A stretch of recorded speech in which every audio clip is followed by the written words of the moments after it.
Chair of FeCRA, and I'd like to welcome you all to FeCRA's Making an Inclusive City AGM event.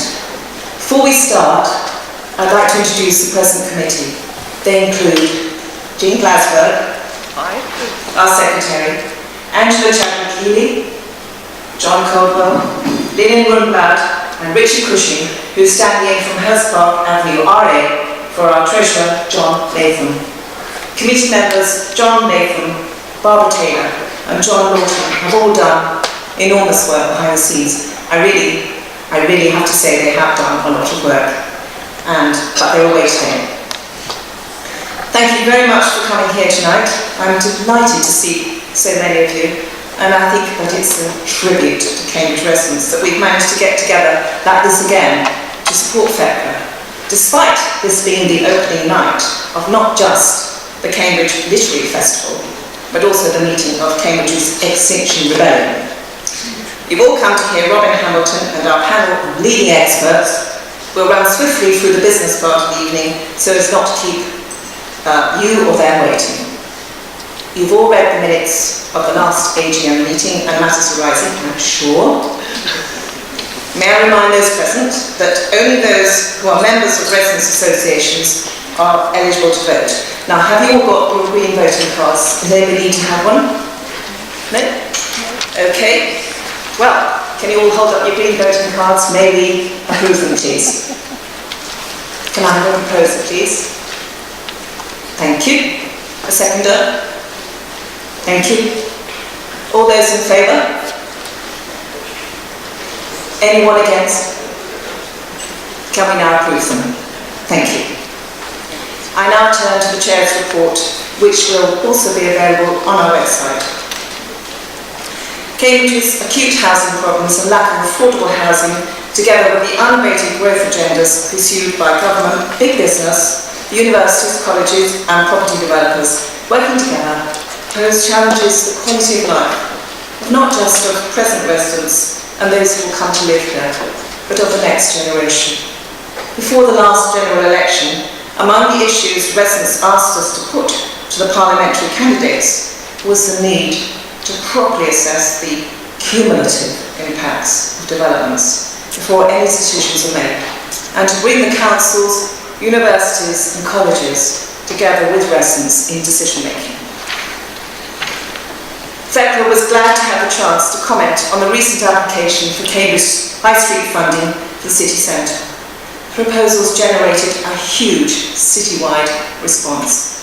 Residents felt the application was premature without an effective historic environment strategy, an assessment of city centre capacity and a conservation area management plan for the historic centre.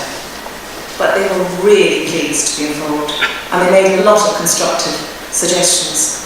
We hope the dialogue will continue and that it will also involve the colleges who own most of the city centre. We should be working together to bring about a desired range of users. Residents' associations and community groups on all sides of the city have continued to be proactive about getting in early so as to have a say and shape what is happening to their neighbourhoods. Madingley Road RA and the Madingley Focus Group are working on a safe cycling and walking project with officers for their conservation area. Milton Road and Hurst Park Avenue RAs have worked closely with officers on design ideas for the streetscape and landscaping of the GCP's Milton Road project. Following their efforts, the GCP board approved a set of plans that North Cambridge residents describe as being much more in keeping with a street built for people from the corridor built for buses, which was the original plan. Construction is now scheduled to commence in April 2020 with completion at the end of 2021. Histon Road area residents have also actively engaged with plans for the Histon Road scheme, which is expected to commence in the autumn of this year. Histon Road area RA has also secured funding to develop an exciting oral history project of their area. Environmental issues have once again been a key issue for RAs across the city. The decision to fence off ancient differmeres from the Chisholm Trail cycleway was handled via planning conditions and secret landowner agreements with no public scrutiny and raised a lot of concerns about the lack of consultation and transparency. The same concerns were raised in Arbury when an ancient city boundary hedge bordering the Arbury playground and protected open space owned by the City Council was removed to make way for a cycle path, despite a brave sit-down protest of one local resident. Hurst Park Avenue RA has launched a formal complaint about the process of consultation. North Cambridge residents were not able to save the Arbury hedge, but following an SOS from Mill Road community groups that their much-loved Hooper Street horse chestnut trees were at risk, FeCRA alerted residents across the city who moved swiftly to object to an application to fell and prune the trees, a green lung in a heavily built-up area of the city. The trees were saved. In Newnham, there was an outcry from residents when the County Council ripped out bushes, saplings and a mature ash tree on the footpath by Branches to Meadows. They informed the City Council tree officer, who issued a notice requiring replacement planting. Montreal Square RA have campaigned against the Cambridge Housing Society's plans to demolish their homes and community and the protected green space and 30 trees of the square. The campaign to raise the profile of their gem of the community and its square, an attractive green space in Romsey, a ward with very little green open space, has garnered citywide and cross-party support. A new Cambridge City Council team has been established to help improve the city streets, parks and open spaces by forging closer links with local residents and community groups and ensure that they play an active role in caring for their local environment.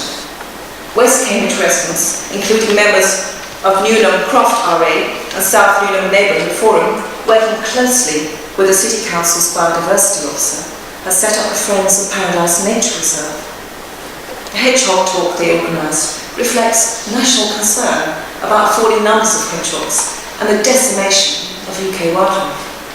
At the inaugural meeting of another Friends group, the Friends of Queen's Green, the City Council's Biodiversity Officer spoke about ways to enhance biodiversity of Queen's Green. Biodiversity and climate change is something about which many young people are very concerned. This year has seen Cambridge school children taking the lead in striking for climate change and setting up an Echo Schools Council. On the south side of the city, the Hills Road Tree Planting Scheme, organised by the City Council's tree officers with the Hills Road Area RA, included 13-year-old Josephine, who illustrated the leaflets, designed children's activities, baked cakes, and delivered speeches at the planting ceremony. Design, good placemaking, and genuine civic engagement are the heart of what makes for an inclusive city and good neighbourhoods. Cambridge needs a historic environment strategy, one that includes residents and addresses climate change and biodiversity. And people are looking to politicians and to planners to raise the bar and give them a voice. Thank you. I'm now going to turn to Richard Cushing, who's standing in for our Treasurer John Latham for his report on our accounts, please. Thanks, Richard. Good evening, everybody. I'm standing in for John Latham, as Wendy says, who is on his way to Scotland. So forgive me if I stumble a little bit with some of the report. It's been another active year for FeCRA, and we've just heard many of the results. The accounts for the year to 28th of February 2019 have been posted on the FeCRA website. Paper copies are available at this meeting, should anybody wish to have them. FeCRA continues to operate a bank account with Lloyds with the usual dual signatory controls. Whilst John is on his way to Scotland, I can assure you the checkbook is safely here. The principal items of expenditure for FeCRA last year was the AGM. Entrance donations did not entirely cut the cost. £428 in donations against a cost of £493. However, we've again had very generous donations from a residents' association and two other individuals, totalling £700, for which we are very grateful. The members of the committee continue to support FeCRA, both in terms of time and financially, and with secretarial support. In the past year, FeCRA has been able to step back from the programme of filming meetings. Organisers of various meetings that FeCRA had in the past arranged decided to film them themselves, and consequently FeCRA has ended the year to effect the 28th with a net surplus of £418 compared to the deficit last year of £353, a year-end balance of £506. We remain highly reliant upon individual generosity, and so we ask you to please contribute as much as you're able. Any folding money that you put into the box on the way in is gratefully received. If you have any of those beastly £2 coins and pound coins that you'd like to offload on your way out, then we would be grateful as well. If you'd like to make a formal donation at a later date, or even contribute on a regular standing order, then the forms are available at the desk just here.